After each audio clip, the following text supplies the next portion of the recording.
Friends, ఈరోజు మనం బోధన్ నుంచి తెనాలి వెళ్ళే టీఎస్ఆర్టీసీ బసెస్ ఇన్ఫర్మేషన్ తెలుసుకుందాం.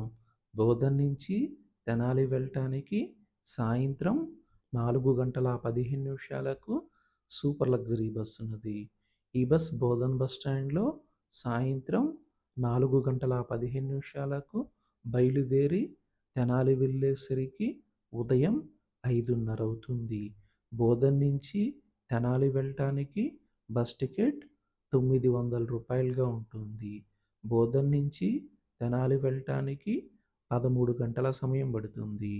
ఈ బస్ బోధన్ బస్ స్టాండ్లో సాయంత్రం 4:15 బయలుదేరి నిజామాబాద్ వెళ్ళేసరికి సాయంత్రం 5:15, కామారెడ్డి వెళ్ళేసరికి సాయంత్రం 6:30, జూబ్లీ బస్ స్టేషన్ వెళ్ళేసరికి రాత్రి 8:45, హైదరాబాద్ ఎంజీబీఎస్ వెళ్ళేసరికి రాత్రి 10, విజయవాడ వెళ్ళేసరికి తెల్లవారుజామున 3:30, గుంటూరు వెళ్ళేసరికి తెల్లవారుజామున 4:30, తెనాలి వెళ్ళేసరికి ఉదయం 5:30 అవుతుంది.